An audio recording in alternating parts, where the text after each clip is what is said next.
Hello and welcome to Big Picture. I am Vishal Dahiya and today we will talk about Cyclone Fani and how the entire disaster has been managed by various agencies involved. Now, Cyclone Fani had left a trail of destruction across coastal Odisha, but the manner in which this natural disaster was managed has emerged as an example of how timely alerts of changing weather situations, preparedness of authorities and public participation can drastically reduce the loss of life, which in this case is 38 as of last count. This is a dramatic transformation from the situation almost 2 decades ago when thousands of lives were lost during a super cyclone in 1999 in Odisha itself. The transformation has been appreciated globally, and now the entire focus is on relief, rehabilitation and rebuilding of infrastructure that has been destroyed by the cyclone. So how did various agencies from both state and the central government carry out this task of minimizing loss of life in this cyclone, and what more needs to be done? Also, what are the lessons that we have learned from this? For all these questions, we have with us a panel of distinguished guests today in the studio with me. Let me start by introducing them to you, beginning with Mr. Krishan Mitru. He is consultant of disaster management and environment with us. We also have with us Dr. Surya, head of Geometeorological Risk Management Division from the National Institute of Disaster Management, that is NIDM. And also joining us is Dr. M. Mahapatra, additional DG of India Meteorological Department, that is IMD. Welcome all of you gentlemen. So let me begin with you, Mr. Mitru, to try and understand and to give our viewers an overview how severe the cyclone was and how did the entire process work in terms of limiting specifically the loss of life? You see, very significantly, this has been a severe cyclonic storm, extremely severe cyclonic storm, which is compared to 1999 cyclonic storm in Orissa, where 15,000 lives were lost. During the previous Phylene cyclone, 38 lives were lost, and this time again only 38 lives lost have been reported. The credit definitely goes to the meteorological department. The advancements in the technology which have been brought in the weather readability is commendable, and they have been able to track Cyclone Fani right from its origin till the time it had a landfall and then diverted off northwestwards. And with the pre-warnings, the state government has been able to prepare very well. All the concerned agencies in disaster management, they were placed in position well in time. The public was evacuated. Suitable shelters, cyclone shelters were built in time, and supplies provided, etc. All those went into it, and it's a commendable job done by the state government. Okay, so various agencies involved, and one of them is obviously the meteorological department. Let's bring in Dr. Mahapatra from the IMD. Dr. Mahapatra, everybody would be curious to know as to how you tracked this cyclone, when did it all start, what all processes were involved, and how did we come from, those days in 1999 to this in 2019, where we can, accurately predict the movement or track it such a way that, loss of lives can be limited to such extent?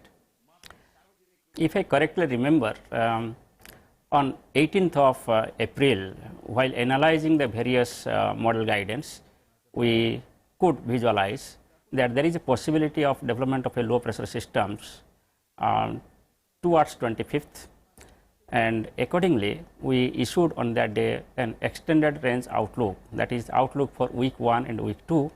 And in that week 1 and week 2 outlook, we mentioned that towards the end of week 1 and the beginning of week 2, there is a possibility of development of a low pressure area over East Equatorial Indian Ocean and adjoining South Bay of Bengal, and which has got the potential to become a cyclone. So that was the first detection, but that information was not directly communicated to disaster managers, but it was put off in our website.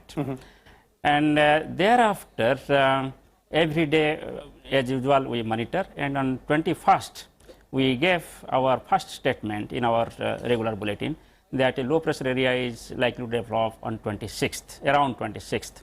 And on 23rd, we told that it has got the potential to become cyclone and to move northwestwards. And by 25th, as per our expectation, the low pressure area formed. It became depression on 26th. We started our regular bulletins from 25th. First press release we issued on 25th of April, indicating that a system is forming, which has got the potential to become a cyclone. Okay. Then from 26th, we started our regular 3-hourly or 6-hourly bulletin with the formation of depression in the morning. There we indicated that it is moving northwestwards, but you will be happy to know that we did not warn any state at that time, because we could find that it will not cross neither Tamil Nadu nor Andhra Pradesh. So we are just following. Everybody is asking whether we are giving landfall. We told no. We are still monitoring. Then on 29th evening, for the first time, we indicated that it is going to be an extremely severe cyclone storm and it will cross Odisha coast. Okay. So that is the first bulletin going to Odisha state that it is going to cross. At the same time, we indicated that adjoining areas of North Andhra Pradesh also will be affected by this cyclone. So we included 2-3 districts of Andhra Pradesh. So almost after 2 weeks of tracking, you finally came to a conclusion that this is where it will hit. Yes. Then on 30th morning, we specifically mentioned to the government and media that it is going to cross Puri.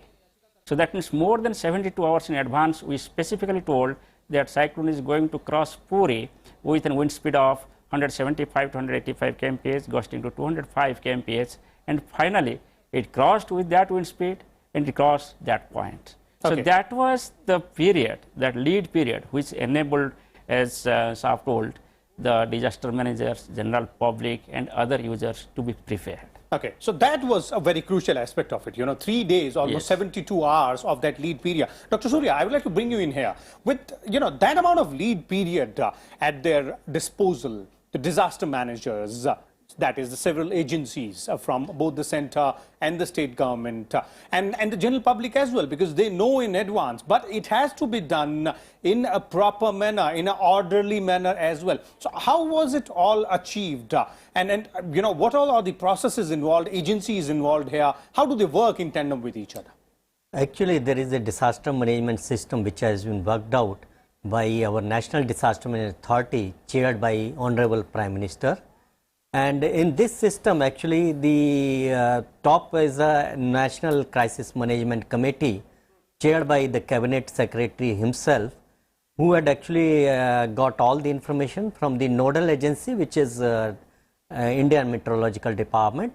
And based on the information which has been received and the likely impacts on the people, properties, and the infrastructure, the NCMC took a review. In the Ministry of Home Affairs, there is a disaster management division which collects all the information from the states and then provides it to the NCMC, and NCMC calls all the relevant stakeholders from the different ministries and departments as well as the states, and they conduct the meetings and then decide the proper line of actions to be taken to avoid, to reduce the risks likely to happen in case of that event hitting the people or the properties. So in the states, we have a Department of Revenue and Disaster Management led by normally a Relief Commissioner or Secretary Revenue and Disaster Management. In the current situation, in some of the states, the Additional Chief Secretary Home was also given the responsibilities. And these systems, we have other stakeholders also, which has been actually planned as part of disaster management plan at the state levels and at the national levels. So early warning agencies and response agencies all are pre-decided, and we have a specialized, skilled, equipped human resources in terms of National Disaster Response Force, which are also pre-positioned as per requirements in the state based on the situation assessed by IMD. And then all the resources are deployed and try to minimize whatever risks. Okay, Mr. Mitru, on the aspect of the very fact that this particular management of this particular disaster has been appreciated globally by United Nations, by other countries as well.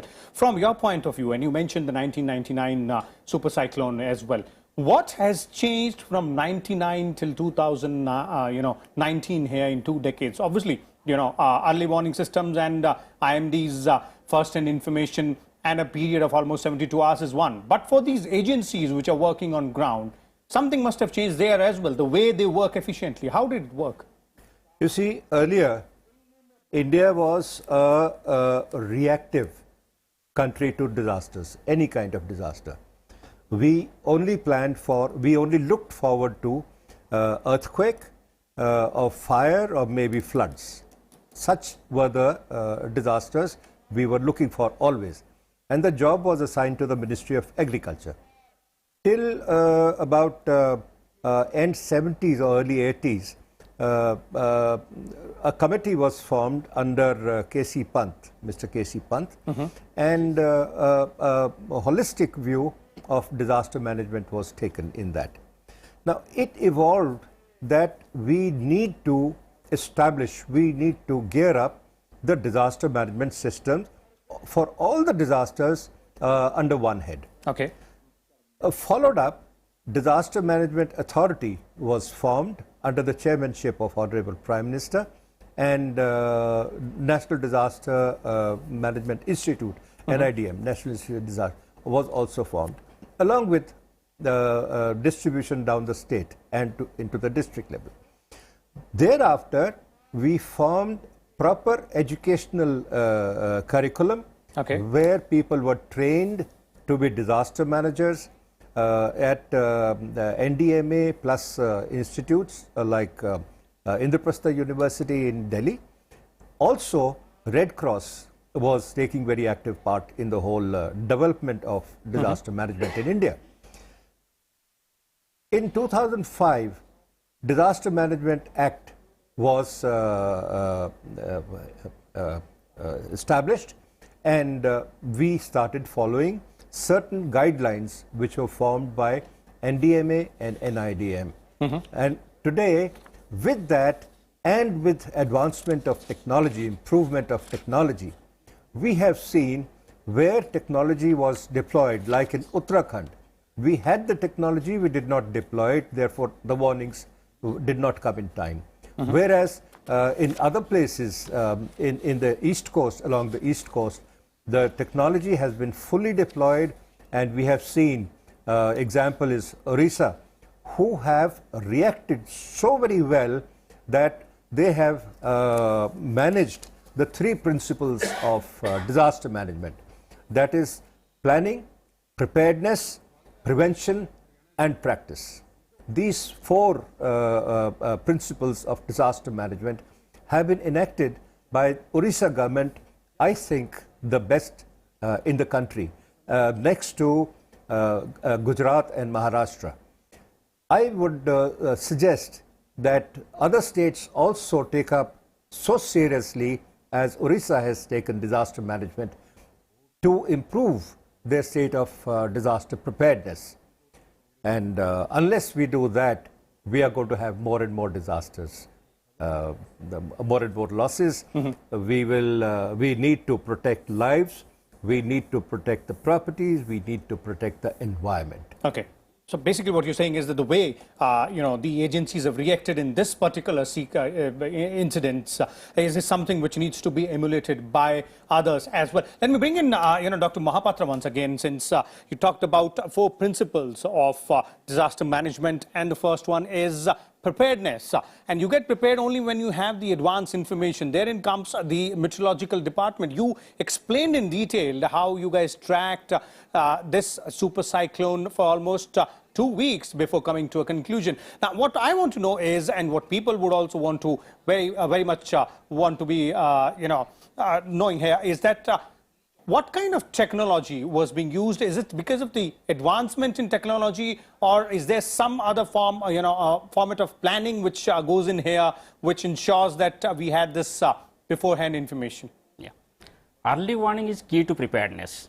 So therefore, there was a survey for the South Asian countries by Asian Disaster Preparedness Center, and there also it was found that if you can improve the early warning in the least developed countries or developing countries, then you can very well manage the disasters. Because here you cannot change the socio-economic conditions easily, but you can improve the early warning. Considering this, India Meteorology Department took up the modernization program with Minister of Earth Sciences, and it was taken off in 2008.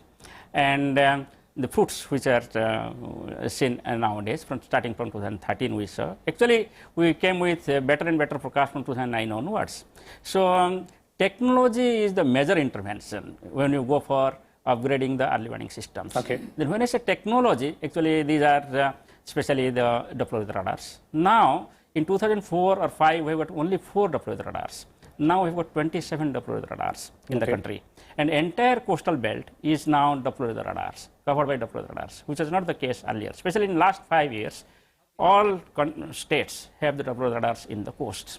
Doppler radars are favorable because they can detect the center better. They can find out the structure of the cyclones. They can also find out the movement when it comes inside the radar range. But unfortunately, radar can detect only maximum up to 400 kilometers or so from the coast. Therefore, the first and foremost requirement becomes the satellite technology.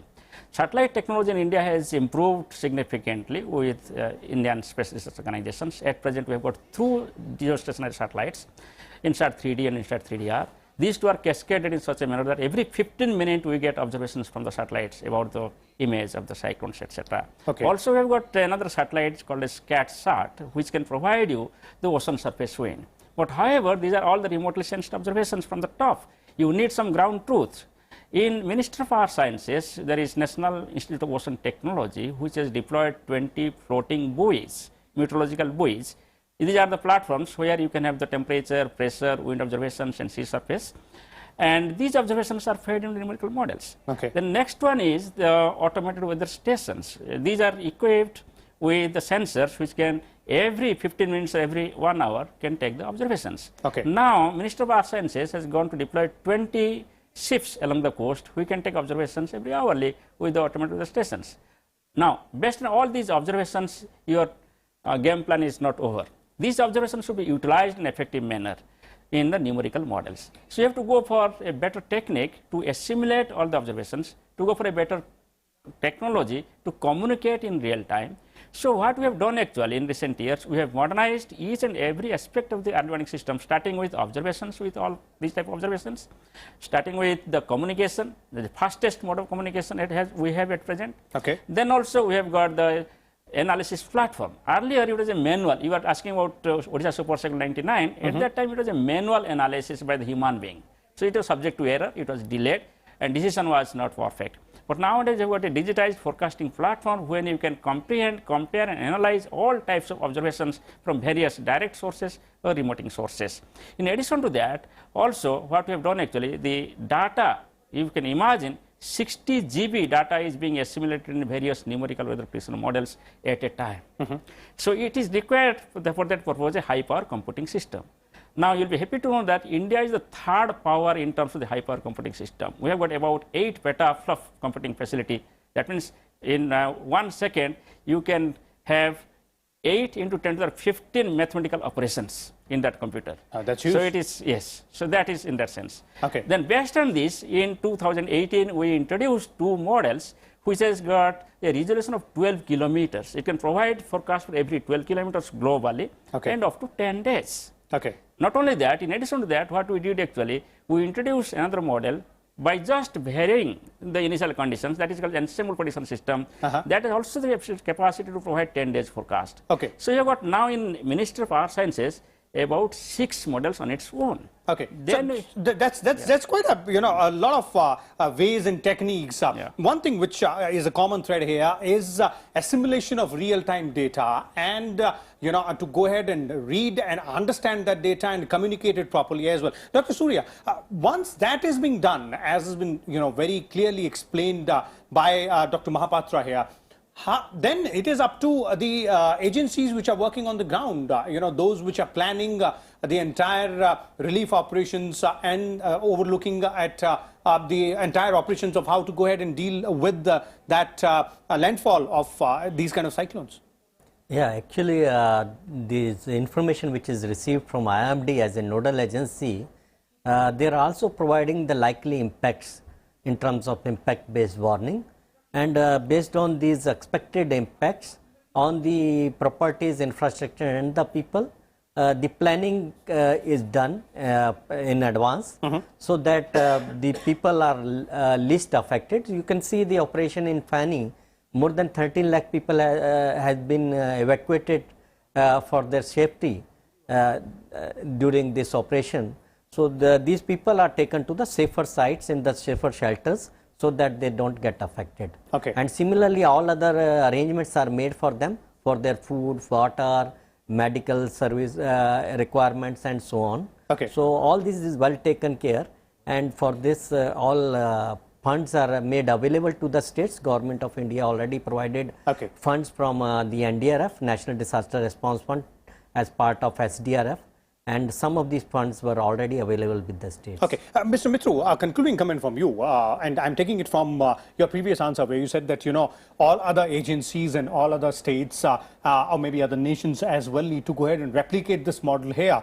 But there is always a scope for doing more in terms of the technological advancement as well as planning also. The kind of technology which we have right now is much better than what we had in 1999. So one is obviously the way technology will advance will be much better.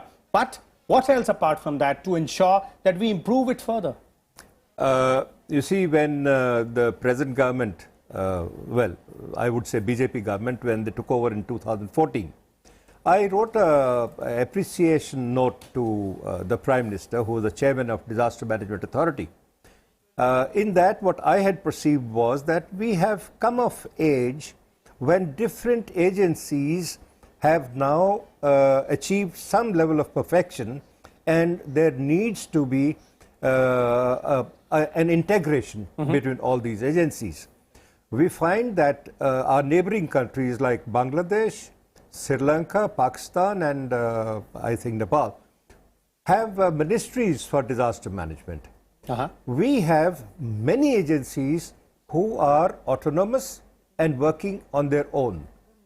What would happen if we can combine all these efforts under one head, Ministry of Disaster and Environment Management?